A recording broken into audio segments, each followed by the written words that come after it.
South Main Auto is easily one of the best automotive channels out there. It's real life. It's not filtered. It's what it's like to be in the automotive industry today, especially as a shop owner, as a technician. And he brought up something really interesting in a recent video where he's talking about the quality of parts. And I'm going to tell you right now, the quality of parts is the worst that I have ever seen it. Now, you can go OE, but I'm even having OE failures here in the shop. Things that are absolutely no ifs, ands, or buts about it, part failure.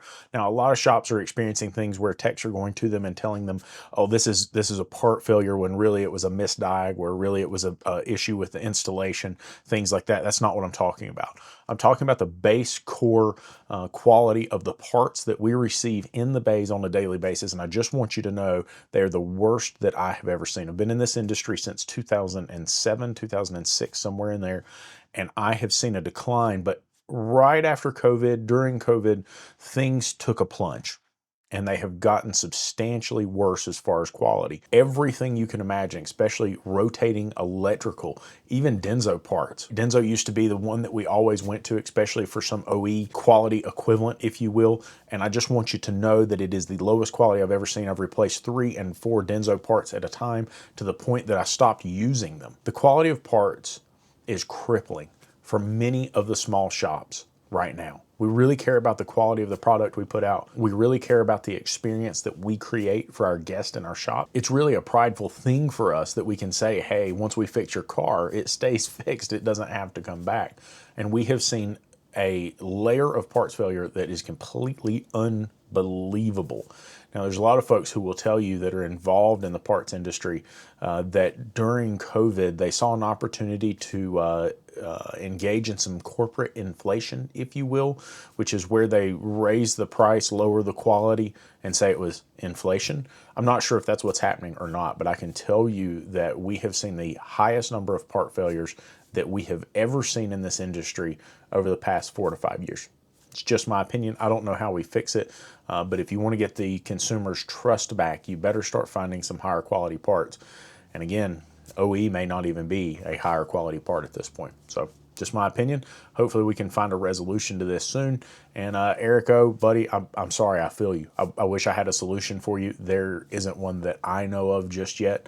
Obviously source the best parts that you can source, but that doesn't even mean anything. And it makes it even more difficult when we have to go to the consumer and say, hey, I have to source this really high quality part if you want a repair that's going to result in a good outcome.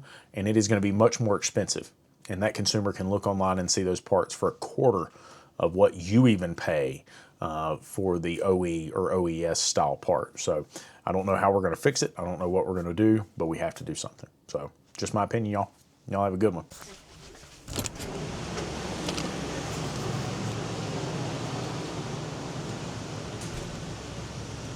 Hey, Eric, what do you think about part quality in the automotive industry today? I love job security. Seriously, though, like, what do you think about the part quality that we have, that we buy every single day? What do you think about that part quality? It's terrible. It really impacts our ability to provide a service, and it impacts our ability to give a reliable vehicle back to our customer. We don't know what we're getting. So you're telling me that you don't know that the parts that we're going to buy from our vendors are actually going to fix the car, or if they're going to cause more problems? It doesn't matter where it's coming from, dealer, aftermarket, it doesn't matter. There's no consistency. None of it is good anymore. Hey, Scott, what do you think about part quality today compared to what it was 10 years ago? My honest answer, that sucks.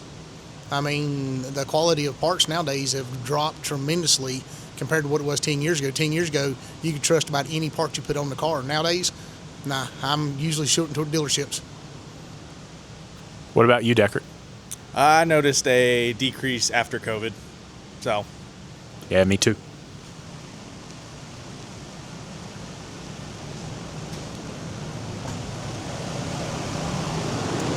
Hey, Lou, what do you think about part quality today compared to where... Holy crap, you're tall. What do you think about part quality today compared to where we were, say, a few years ago, as far as the parts we get? A few years ago, I think it's definitely declined. I think everything is being made cheaper and just overall less quality. I see a lot of issues with brand new parts. I agree. Thank you. Hey, Susan, what do you think about part quality today compared to what it was just a few years ago? What? What do you think about part quality today compared to what it was a few years ago? Part quality? Yeah. What do you think? I think it's worse. You think so? Yeah. Yeah, I agree. I just want to make sure we're all on the same page.